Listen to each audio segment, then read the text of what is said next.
The night is August 20th, 1989. Two brothers, fearful, broken down, and abused their entire lives in the most horrifically imaginable ways, are about to make a decision that will change their lives forever.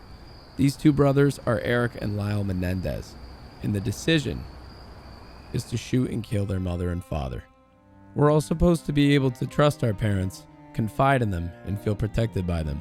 However, in the case of Erik and Lyle, to have endured the extreme and perverted levels of abuse they were put through by their mother and father, how could they trust them?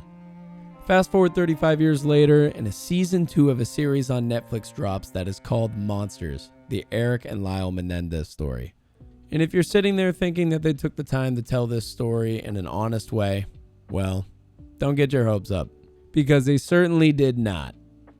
Hello everybody, and welcome to the Cluckin Cosmos, where today we're going to discuss season 2 of Monsters about the Menendez brothers.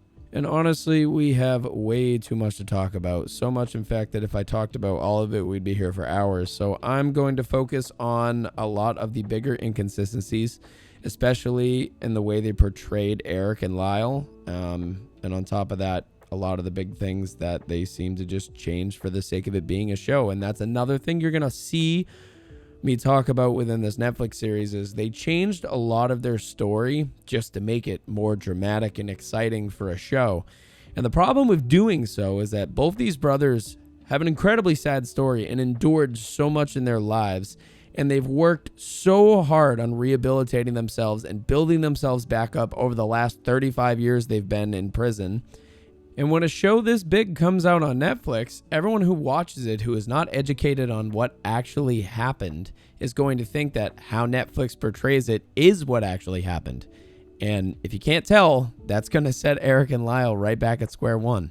And that is exactly why I felt this video is so necessary for me to make. So without further ado, let's jump in. Now, the first thing I want to talk about in particular is how they started off everything. In episode 1, they showed the brothers rolling up to the house in their car, pulling out their shotguns, going inside, and shooting their mother and father. Lyle enters first, calculatingly, slow and meticulously, chooses his shot, shooting his father, and then Lyle's immediately in behind him and finishes off the mother and father, and then they both leave the house and immediately are on their way to cover up their story. Now, the way this was just explained kind of pushes the narrative that Erik and Lyle are cold-blooded killers and plan this whole thing like they are actually monsters themselves. However, this is not the way Erik and Lyle explained it happening in court. From what the brothers said, that night they were going to leave the house and run away. And when they were leaving, they told their parents they were going to the movies as a cover-up story so they wouldn't suspect anything. And the parents denied them going, and this never happened, which raised alarms in their minds and made them think that something was going to happen. Do you remember when your father said, "You're not going out"? Do you remember if your brother said anything to him about leaving? No. You don't recall? No, because right after he said, the first thing he did was tell my mom to shut up, and then he told Lyle that he wasn't going out tonight. And then right after that, he told me to get up to my room. I remember thinking to myself, Lyle, what are you doing? Are you crazy? You don't get into an argument right now, right here. And I was just sort of going up the stairs real slowly. They ended up getting into a huge argument with their parents, and the father ended up telling Erik to go upstairs and that he'd be there in a minute. And from Erik's recollection in court, when this happened, that means his father was about to do horrific things to him. He just jumped at Lyle. He came right over him, and he said, "I do what I want in my family. It's not your little brother. It's my son." And he just was real yelling at him, real jumping at him. What, in your opinion, was he saying? That he was going to come up to my room and have sex with me. It's what he always did when he said that. It's what he always did when It's what he always did when he said it. When he said what? That he'll be there.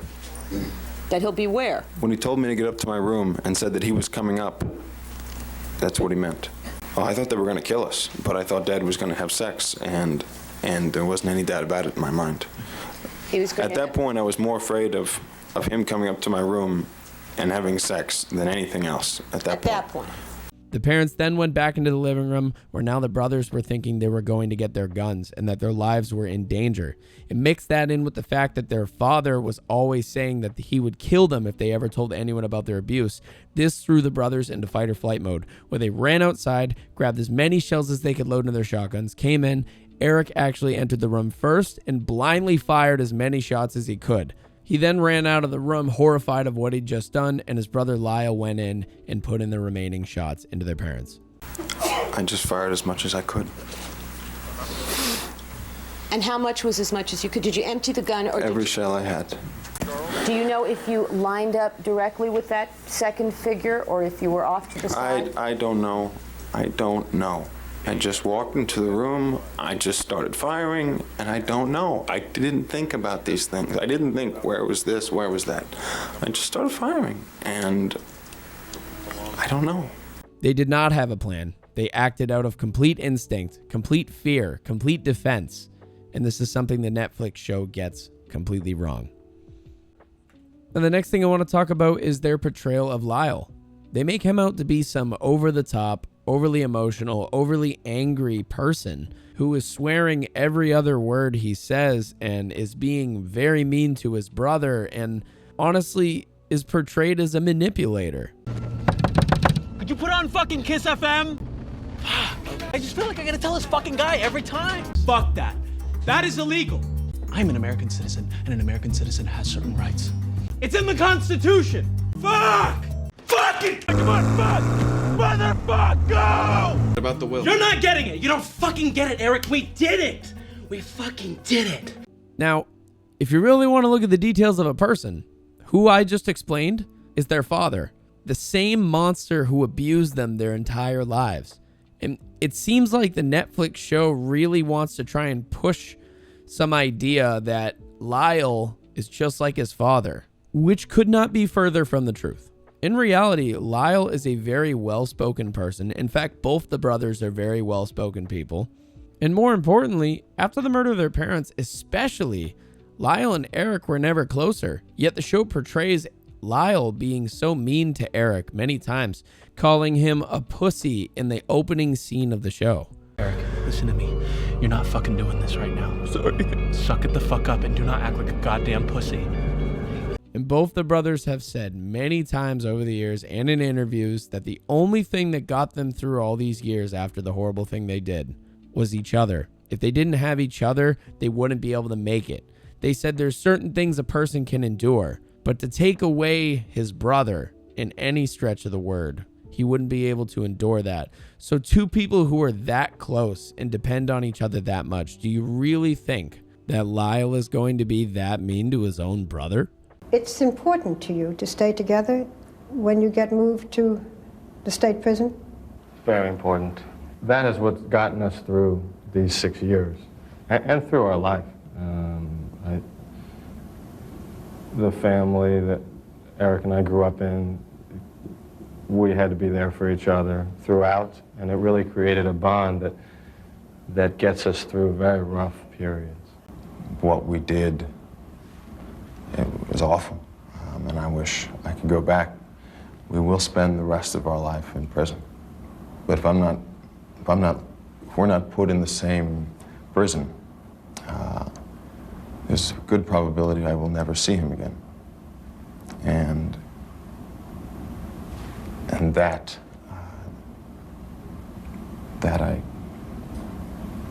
some things that you cannot take, and there's some things that you can endure. With everything taken away, would be the last, it's the last thing you can take. And once again, it's another dishonest thing that they've done to push some false narrative in the show. I want to talk about the mother next. Now, the show seems to be pushing the idea that the mother is a victim, with even the police in the episode saying, oh, the poor mother, and it couldn't be farther from the truth. Now, while the mother didn't quite abuse the brothers as bad as the father did, the mother certainly did her fair share. Now, for most of the boys' lives, they were under the assumption that the mother did not know about the abuse their father was doing to them. However, one night after Erik was abused by his father, he came downstairs absolutely flustered and emotional, and the mom asked what was wrong with him, and he replied that she wouldn't understand, to which she said, "Oh, I know everything that's going on, and I've known for years." To which Erik replied that he hated her because she didn't do anything about it all these years. So what did you say when she said she knew all along she wasn't stupid? I didn't know what to say. I just said, I hate you. I couldn't believe it. I couldn't believe what she was saying. All you said was, I hate you? I said, I hate you. And what did you do? I ran out the back door. From the court trial videos, it is very clear that the mother did not care about the boys either. In fact, she commonly said that she hated them and she wishes she never had them. What would she say? She would say many things. She would say that I ruined her life, and she would explain to me why and how I ruined her life. What would she tell you about why and how you ruined her life? Well, if she wasn't in a tantrum and she was just speaking normally, she would just explain all the things that she could have been, an actress, broadcasting. I learned about. Which is why it is so weird that there are moments directed in the show where the mother is actually caring about her sons, where she takes the father aside and asks him if there's anything going on between him and the boys. I need to know what's going on with you and the boys. What do you mean? Ask the question, ask it. Kitty, ask me the question. What it is that you're asking me. Okay. Is something sexual going on between you and the boys? And it is these moments in the show where they try and portray the mom in such a good light, leading you away from the fact that she did these horrible things to her own sons. Like she's a victim now. And it's a little hard to be a victim when you're doing such perverted and abusive things to your own children. Now, perhaps one of the most irritating things I saw during the show was the portrayal of Lyle in episode 7. They were going over and preparing for the questions they were going to be asked while in court by their attorney. And while Lyle is answering the questions and explaining the abuse that took place in his early life with his father, the attorney doesn't believe the words that are coming out of his mouth. She says, "This isn't like the first time you told me. It's not very emotional. It's not believable." To which Lyle responds, "Would you want me to cry?" And the attorney says, "Yes." And out of nowhere, Lyle just turns on the tears and explains the story and makes it emotionally manipulative. And this scene paints Lyle like he's a manipulator, just like his father, makes him seem like the abuse isn't legitimate and that he's lying about it. Because certainly if he can just turn the tears on, then he's just an actor, and none of this is legit. I don't believe a word you are saying if I am the jury. Okay. When you first told me that story, you felt every emotion again, which meant I felt it too. I was right there with you. So, do you want me to cry? Because I can do that. Yes. And I told her that things would be okay, and I wanted everything to be okay, and I wasn't. I was a fucking liar, because not everything was okay, but I loved her. If you were to take 2 seconds to watch the trial videos of Erik and Lyle Menendez that are available on YouTube, you can see that their emotions are clear and legitimate. When recounting the events with their father and the abuse they went through, they are broken down into tears, literally struggling to even tell what happened in front of all those people in court. Was it you telling Lyle about something that was happening? My dad.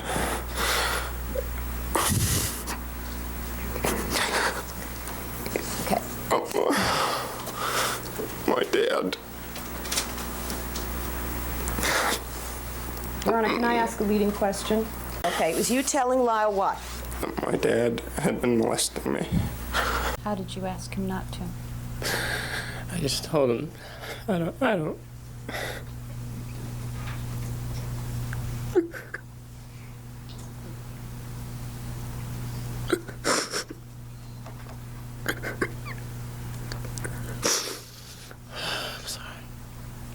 It is very disrespectful to these two people who were put through that type of abuse to portray them in such a terrible light.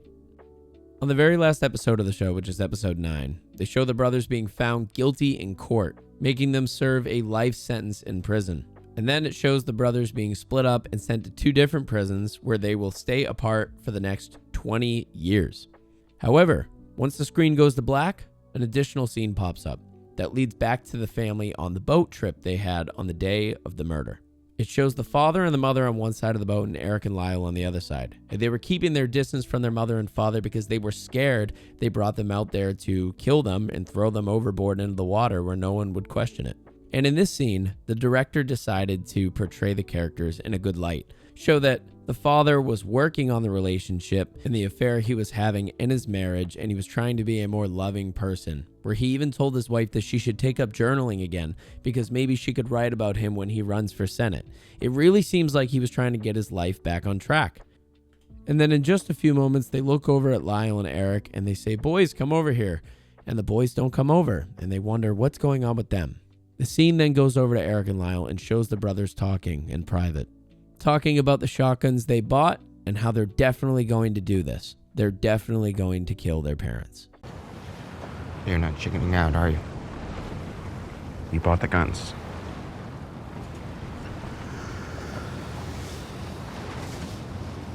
No.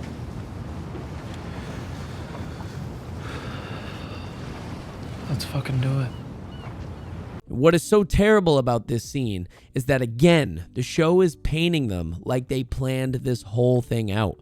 Like they're cold-blooded killers, like they had been plotting to kill their parents for some time now, which was not the case. As I'd previously explained, it all happened in the spur of the moment, and they only had the guns ready because they had felt their lives were at danger. They were preparing to defend themselves in the event that their parents were going to attack them. And the way that this comes across is almost as if Netflix put a message at the end of the episode that said, hey, all these terrible things happened. They were sexually abused, beaten, hurt physically and emotionally, but remember, they planned to kill their parents. How disrespectful is it to end the show with that? To show the parents and being happy and acting like loving people as if to paint those horrible people as victims. Honestly, season 2 of Monsters, the Erik and Lyle Menendez story, is a big load of dishonest crap. All right, everybody, that's all I have to say about the show. Again, there was a lot of things I could have talked about, but if I did, we'd be here for a long time. However, there's one more thing I'd like to add. If you actually want to listen to an honest portrayal of their story, Netflix is releasing a documentary on October 7th where they went to the prison and they talked to Erik and Lyle very recently after this season had dropped of Monsters, and they asked them about what actually happened. And Erik and Lyle get the chance to recount the story in their own words, telling the absolute truth. I will leave a link to the trailer for it down in the description, and I do highly recommend you check it out on October 7th. Also, due to all the controversy around the Menendez brothers at this moment, there's a trend going across TikTok, and everybody wants to get the Menendez brothers freed. So I'm leaving a link down below to this website where you can go online and sign a petition to help get them freed from prison. If you are interested, please go check it out because every signature counts. As always, thank you guys for watching. I really appreciate it. And let me know what you think down in the comment section below. And if you enjoyed this video, please leave a like. I'll catch you all in the next one. Take care.